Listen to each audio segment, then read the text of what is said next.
예수님과 제자들이 이른바 그 최후의 만찬을 나누는 자리에서 제자들 사이에 큰 다툼이 있었다고 성경은 기록하고 있습니다.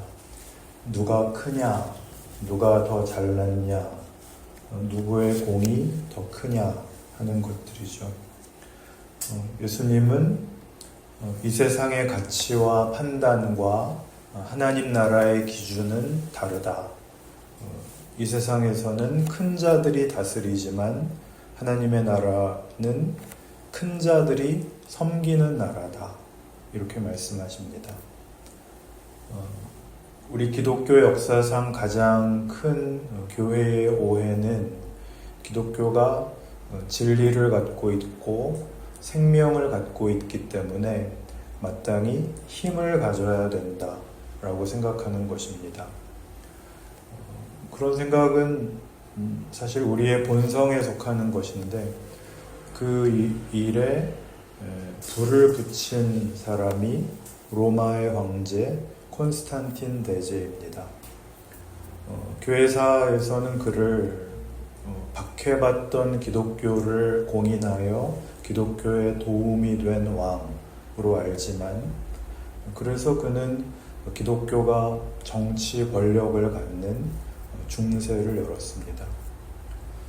그때 이후로 오늘까지도 모든 믿는 사람들이 선한 의도에서 진심과 헌신의 차원에서 승리주의자가 되곤 합니다. 내가 더 잘 되어서, 내가 더 영향력이 있는 자리에 앉아서 이 진리와 생명을 나누는 것이, 요즘 말로 선한 영향력을 가지는 것이 주를 위하는 길이라, 이렇게 생각하는 것이죠. 그러나 이 문제에 대한 성경의 답은 오늘 본문에서 보듯이 이렇게 사뭇 다릅니다. 로마서 5장을 찾아보시겠습니다. 로마서 5장을 보시면 바로 이 문제에 대한 사도 바울의 가르침이 있습니다. 로마서 5장 1절부터 4절까지 읽겠습니다. 시작. 그러므로 우리가 믿음으로 의롭다 하심을 받았으니 우리 주 예수 그리스도로 말미암아 하나님과 화평을 누리자. 또한 그로 말미암아 우리가 믿음으로 서 있는 이 은혜에 들어감을 얻었으며 하나님의 영광을 바라고 즐거워하느니라. 다만 이뿐 아니라 우리가 환난 중에도 즐거워하나니 이는 환난은 인내를, 인내는 연단을, 연단은 소망을 이루는 줄 알미로다. 기독교인들의 현실에 대한 설명입니다. 예수를 믿어서 하나님과 화평을 누리는 자가 되었고 하나님의 자녀로 이 은혜에 들어감을 얻은, 은혜 가운데 있으며 또 하나님의 영광을 바라고 즐거워하는 자가 신자입니다. 그러나 그 약속과 그 약속의 성취 사이의 현실은 환난이라고 얘기하는 것입니다. 왜 하필 환난이냐 하는 것이죠. 하나님을 믿는데 믿는 자의 현실이 왜 환난이냐? 이것은 사실 예수를 믿고 난 다음에 우리가 모두가 당황해야 하는 신앙상의 큰 문제일 것입니다. 이에 대한 가장 고전적인 성경의 증언은 출애굽 사건입니다. 모세를 보내어 하나님의 권능으로 해방시킨 이스라엘 백성이 약속의 땅으로 가기 위해서 홍해를 건너 광야에 들어섰을 때 먹을 것을 달라는 백성들의 요구에 하나님께서 만나와 메추라기를 주십니다. 40년을 그렇게 하십니다. 그들의 옷이 헤어지지 않았고 그들의 발이 부르트지 않았다 라고 성경은 증언하고 있습니다. 그렇게 하셨는데 구약성경 신명기 8장의 기록에 의하면 너희가 이 40년 동안 광야 생활을 함으로써 신명기 8장 3절에 사람이 떡으로만 사는 것이 아니요 여호와의 입에서 나오는 모든 말씀으로 사는 줄 내가 알게 하려 하시느니라가 그 결론으로 나옵니다. 여기서 떡은 권력이고 그 권력을 유지하는 힘입니다. 인간이 가지는 오해는 늘 우리 쪽에서 바른 생각과 옳은 의도를 가지고 있고 필요한 것은 그것을 행할 수 있는 힘이다. 이게 떡입니다.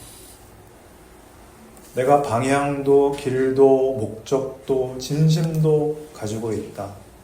그러니 이걸 할 수 있도록 하나님이 떡만 주시면 된다. 이게 이제 권력입니다.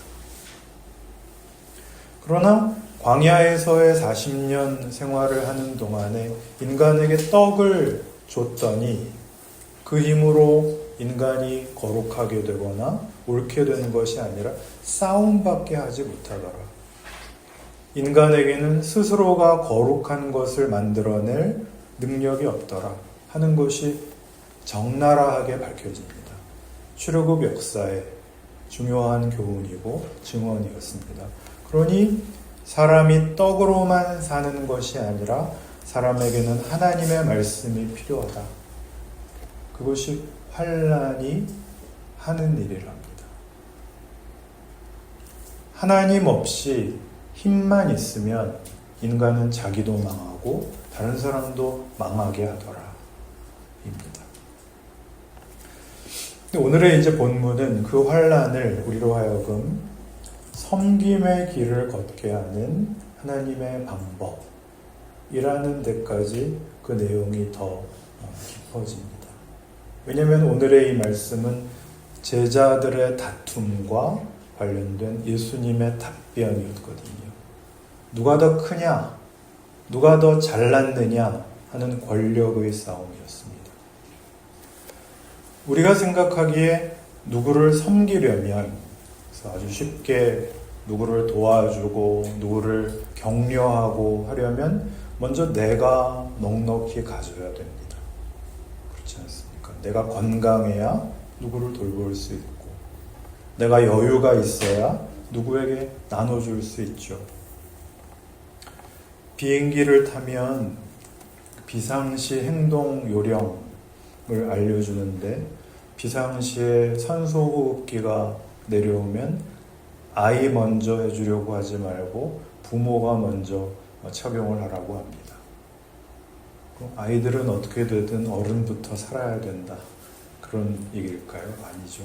아이 먼저 해주려고 하다가 내가 정신을 잃어버리면 모두가 위험하니까 나부터 정신을 차려야 된다. 이게 우리가 가지는 섬김의 기본적 필요 조건인데 성경은 그렇지 않답니다. 무슨 얘기일까요? 이해를 위해 고린도 후서 4장 5절을 보겠습니다. 고린도 후서 4장 5절 289페이지입니다.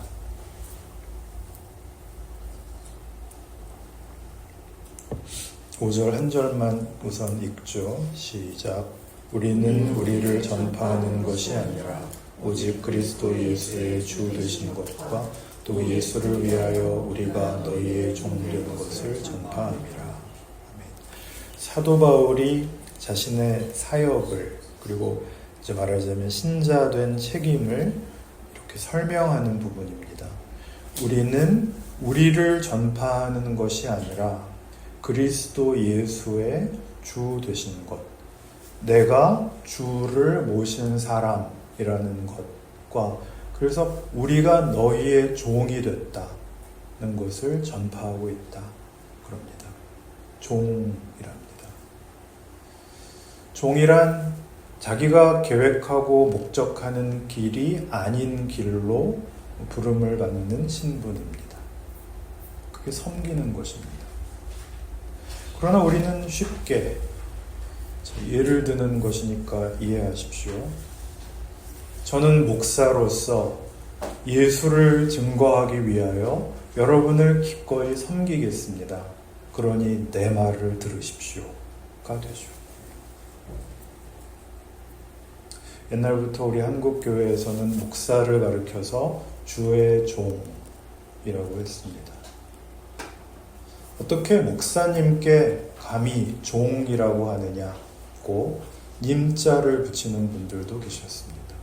그 주의 종님이라고 그랬는데 그 종한테는 님자가 아니라 놈자를 붙이는 법입니다. 그 정확한 표현은 님자는 주님께 붙여서 주님의 종놈이 정확한 표현이죠.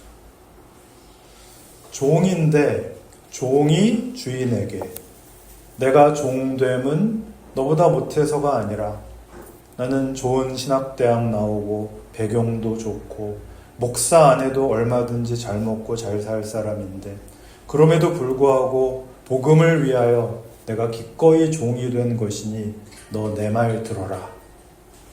이렇게 되는데 성경은 그렇게 전혀 얘기하지 않습니다. 종이 된다는 것은 상대방을 조작할 힘을 가지지 않는다는 뜻입니다. 상대방을 강요할 힘을 가지지 않는다는 뜻입니다. 왜 그러는가? 그 다음을 읽겠습니다.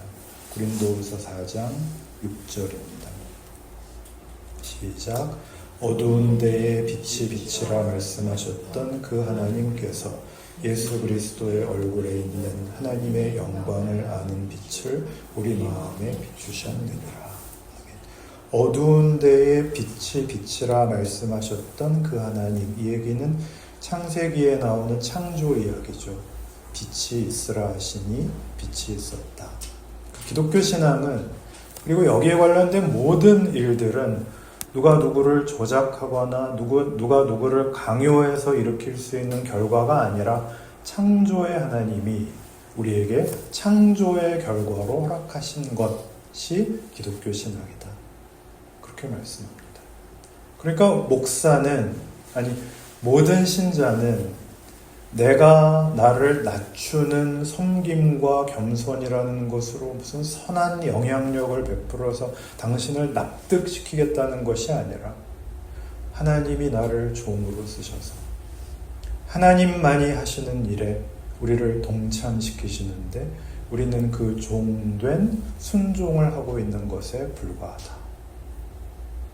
나의 헌신, 나의 능력, 이런 것들이 중요하지 않고 나를 종으로 부르신 이 일이 하나님이 기뻐하시는 방법이다 라는 사실에 우리는 다 순종하고 기꺼이 너희 옆에 종으로 왔느니라. 이게 섬김입니다. 요즘 웬만한 교회들이 담임 목사의 은퇴와 관련해서 엄청난 혼란을 겪고 있습니다. 평생 교회를 위해서 헌신하셨으니 본인의 지분을 달라고 요구하신답니다. 그렇게 평생의 목회와 당신이 하셨던 모든 설교를 그런 식으로 부정하시고 교회와 교계에 큰 무리를 일으키시는 분들이 계셔서 요즘 교계가 다시 시끌시끌합니다. 여러분은 관심이 없으실지 모르지만 벌써 오래전 얘기인데 그 청량리 중앙교회에서 40년을 목회하신 임택진 목사님께서는 은퇴하시면서 딱 한마디를 하셨답니다. 명한대로 하였다고 종에게 살해하겠느냐. 이와 같이 너희도 명령받은 것을 다 행한 후에 이르기를 우리는 무익한 종이라 우리의 하여야 할 일을 한 것뿐이라 할지니라. 누가복음 17장 9절 10절의 말씀을 읽으시고 무익한 종은 물러갑니다. 그동안 참 감사했습니다. 깨끗하게 은퇴하셨답니다. 당신이 일구시고 원로 목사가 되신 교회에 영향력은커녕 잘 와보지도 않으셨답니다. 그리고 누가 찾아와서 새 담임 목사 때문에 큰일 났다고, 교회가 위기라고, 원로 목사님이 좀 나서주기를 바라고 찾아오는 사람들에게 내 교회인가 뭐 그러셨답니다. 무책임한 걸까요? 아니요, 철저하게 교회의 주인은 하나님뿐이시라는 것이죠. 목사는 명한 대로 행하는 종일 뿐입니다. 기독교 신자들의 현실은 바로 이겁니다. 우리는 우리가 원하지 않는 인생을 살고 있습니다. 하나님은 우리를 어떤 세상적인 영향력이나 지위를 가지는 것으로 하시지 않고 오늘 본문에서 얘기했던 식으로 섬기는 자로 부르십니다. 그것이 예수가 가신 길이고 우리 모든 성도들에게 요구하는 길입니다. 그렇다면 기독교 신앙인이 된다는 것은 그렇게 볼품없는 것으로 끝이라는 말입니까? 고린도후서 4장 7절입니다. 다 같이요. 시작. 우리가 이 보배를 질그릇에 가졌으니 이는 심히 큰 능력은 하나님께 있고 우리에게 있지 아니함을 알게 하려 함이라. 보배를 질그릇에 가집니다. 질그릇은 볼품없고 막 쓰는 별것 아닌 물건이죠. 하나님이 우리의 이 별것 아닌 육체에 하나님의 보배를 담으시고 우리의 볼품없는 일상 속에 하나님의 보배를 감추신답니다. 보배를 갖고 있다고 해서 우리가 무슨 도자기가 될 것이라는 기대를, 우리의 일상이 특별해질 것이라는 생각을 하지 말라는 것이죠. 우리의 일상은 어떠냐? 8절부터 10절까지 읽죠. 시작. 우리가 사방으로 우겨쌈을 당하여도 쌓이지 아니하며 답답한 일을 당하여도 낙심하지 아니하며 박해를 받아도 버림받지 아니하며 거꾸러뜨림을 당하여도 망하지 아니하고 우리가 항상 예수의 죽음을 몸에 짊어짐은 예수의 생명이 또한 우리 몸에 나타나게 하려 함이라. 신자의 일상입니다. 사방으로 우겨쌈을 당하고 답답한 일을 당하고 박해를 받고 거꾸러뜨림을 당하고 예수의 죽음을 몸에 짊어진답니다. 예수의 죽음을 몸에 짊어진다는 것은 예수를 죽였을 때와 똑같이 세상은 예수 믿는 자들에게 적대적이고 죽이려고 덤비는, 그리고 보호받지 못하는 현실을 우리가 살게 된다는 것이죠. 우리는 보란듯 하고 싶죠. 하다못해 예배당이라도 크게 짓고 많은 사람들로 예배당을 가득 채우고,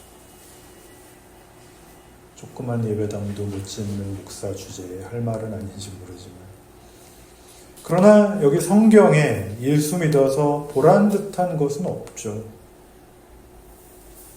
그러나 실제로는 우리는 버림받은 것 같은, 그 죽은 것 같은 속에서 생명이 나타나는, 하나님의 일하심에 동참된 신비의 길을 걷고 있는 하나님의 자녀란다.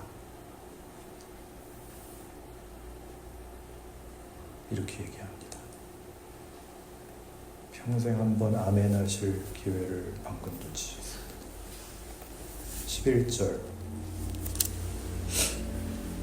11절 12절 읽읍시다. 시작. 우리 살아있는 자가 항상 예수를 위하여 죽음에 넘겨짐은 예수의 생명이 또한 우리 죽을 육체에 나타나게 하려 함이라. 그런즉 사망은 우리 안에서 역사하고 생명은 너희 안에서 역사하느니라. 항상입니다. 항상 예수를 위하여 죽음에 넘겨짐은. 예수를 믿었는데도 사는 게 너무나 힘들죠. 나중에 여러분 시편 88편을 찾아보시면 거기에 이런 말씀이 나옵니다. 하나님, 예수 믿는 게 이게 답니까? 지금 죽을 것 같은데 안 보이십니까? 나 죽으면 소용없잖아요. 살아있어야 찬송도 하는 법이지. 죽은 다음에야 무슨 소용이 있겠습니까? 나 그냥 오늘까지만 살고 내일 아침에 약 먹고 확 죽어버리려고 그러니까 알아서 하십시오. 이게 시편 88편에 나옵니다. 누가 다음에 한번 이렇게 기도해 보시죠. 인생이 너무 힘들어서 정말 하나님 앞에 못할 말까지 하게 만드는 것이 현실입니다. 그러나 그 속에서 하나님이 일하십니다. 이게 섬김이라는 것입니다. 성경에서 섬긴다는 것은 내가 잘되고 성공하고 높은 지위를 얻고 그래서 얼마나 크고 많은가를 가지고 이렇게 선심을 쓰는 것이 아닙니다. 그럼 뭘까요? 고린도후서 6장에 이런 신자의 인생이 이렇게 소개되고 있습니다. 고린도후서 6장 3절. 여기 제가 한번 읽겠습니다. 우리가 이 직분이 비방을 받지 않게 하려고 무엇에든지 아무에게도 거리끼지 않게 하고 오직 모든 일에 하나님의 일꾼으로 자천하여 많이 견디는 것과 환난과 궁핍과 고난과 매맞음과 갇힘과 난동과 수고로움과 자지 못함과 먹지 못함 가운데서도 깨끗함과 지식과 오래 참음과 자비함과 성령의 감화와 거짓이 없는 사랑과 진리의 말씀과 하나님의 능력으로 의의 무기를 가지고. 성경에 나오는 얘기니까 무슨 특별한 사람들의 특별한 신앙적 덕목의 나열이라고 생각하기 쉬운데 여기 나오는 표현들은 사실 바로 우리들의 현실이죠. 하나씩 뜯어보면 많이 견뎌야 하는 거. 왜 맨날 나만 참아야 되는지 모르겠는 일상. 환난이 끊이지를 않고 궁핍, 먹고 싶은 대로 못 드시잖아요. 옛날에는 돈이 없어서 못 먹었는데 이제는 소화가 안 돼서 못 먹고 입고 싶은 거 갖고 싶은 거 마음대로 못 사고 그게 궁핍이죠. 고난, 매맞음, 난동, 수고, 자지 못함 이거 요즘 저한테 해당하는 것인데 이런 것들 그 속에서 매일을 싸워야 되고 그 다음에 8절 영광과 욕됨으로 그러했으며 악한 이름과 아름다운 이름으로 그러했느니라. 우리는 속이는 자 같으나 참되고 무명한 자 같으나 유명한 자요 죽은 자 같으나 우리가 살아있고 징계를 받은 자 같으나 죽임을 당하지 아니하고 근심하는 자 같으나 항상 기뻐하고 가난한 자 같으나 많은 사람을 부유하게 하고 아무것도 없는 자 같으나 모든 것을 가진 자로다. 기독교 신앙은 성경에서 전부 이렇게 표현되어 있는데 우리는 성경을 무슨 위안이나 일종의 안전장치쯤 되는 것처럼 제멋대로 읽고는 내가 보란듯한 지위와 힘을 가지고 있지 않으면 불신앙이라고 착각을 하고 믿음이 없어서 그런가? 가치 없는 인생이 아닌가 생각을 하는데 그건 전부 세상의 관점이고 거기에 하나님이 일하시는 창조의 능력과 베푸시는 은혜는 설 자리가 없습니다. 그런 생각에는. 내가 이렇게 잘 믿었더니 하나님이 이런 복을 주셨어요. 그렇게 말씀하실 때 그 복이 그리스도께서 그리하셨듯이 모두를 섬기기 위하여 우리의 일상과 현실과 역사 속에서 그리스도의 고난에 동참하는 인생이라고 고백할 수 없다면 그때의 복이란 기독교와는 상관이 없는 것에 불과합니다. 내가 이만큼 했으니 지분을 달라가 아니라 주께서 나를 보내시는 곳, 그 장소, 그 경우에서 나는 그저 주님이 명한 대로 행하는 하나님의 종으로 이웃의 종으로 내 자리를 지키겠노라. 이 길만이 신자가 가야 할 길입니다. 사순 시기에 우리가 실컷 묵상하고 있는 예수 그리스도께서 친히 먼저 가신 순례길이죠. 그리고 앞에서 실컷 말씀드린 사도 바울이 걸은 길, 그게 우리의 인생입니다. 하나님의 부르심은 기이합니다. 별것 아닌 인생, 그리고 우리의 인생길에서 행하는 순종, 묵묵히 버티며 오늘을 사는 열심, 거기에 하나님이 보배를 담으신다 하는 것을 기억하시고, 감추어둔 길, 오해받는 길을 정성껏 걸어가십시오.